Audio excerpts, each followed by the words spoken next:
if we're going to try and offset these effects or avoid them, we need to understand how attachment arises.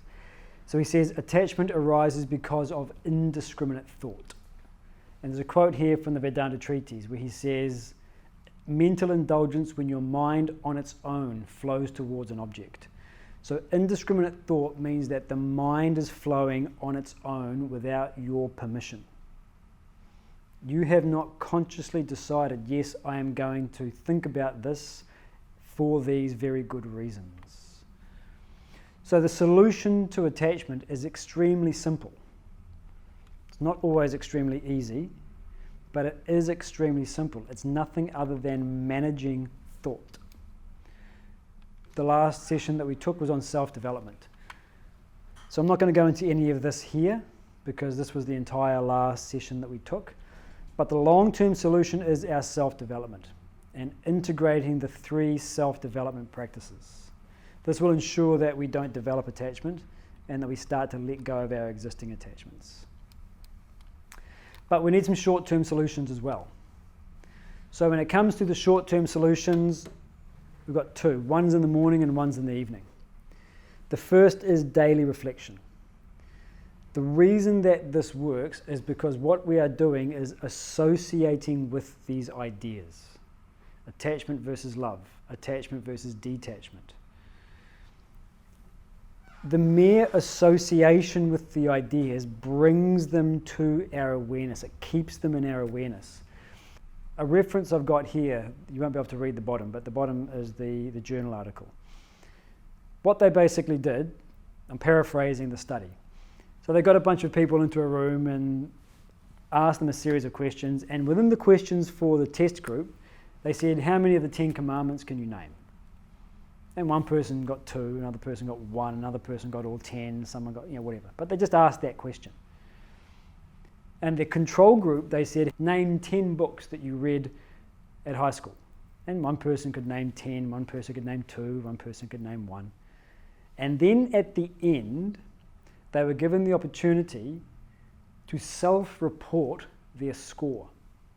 And for every answer you got correct, you got like $5. It was an honor system. You could say I got 20 out of 20 if you wanted. Those people who were asked to name the commandments were less likely to cheat. Why? What were you doing when you were trying to name them, even if you only got 1 or 2 of them? What are you doing within yourself? Whether you agree with the 10 commandments or not, you know that the 10 commandments are about moral actions. So the mere fact that they were asked to name the 10 commandments was enough to remind them of their own moral center, their own moral values. And so when they went to self-report the number of correct answers, their own moral personality was more likely to come forward. Imagine you did this every day. Okay, not the 10 commandments necessarily, but you just contacted something, even if you didn't really understand it, even if you didn't really ingest it fully. If we are associating with these ideas, it acts a little bit like a buffer. It just brings to our awareness the notion of these higher values. Even if we're not integrating them yet, even if we're not living them yet, just the mere fact that we thought about them in the morning helps to keep us a little bit more balanced throughout the day. So this is the first aspect. Second aspect is the evening introspection. Reviewing the day, start to finish, in chronological order, no conversation with yourself, no judgment, no deviations into other things, just straight through. So what this does, it starts to give us an awareness of our own mental patterns. Once we start to become aware, every time my kid comes in from school and throws his bag in the corner, I fly off the handle. It happens every day. At some point we become aware that that becomes my mental pattern, and so when he walks in the door from school, I'm ready. And I know what he's going to do, and I know how I'm going to react. So I'm ready for it. I am managing my own mind by knowing what my tendencies are, rather than having my mind hijack me.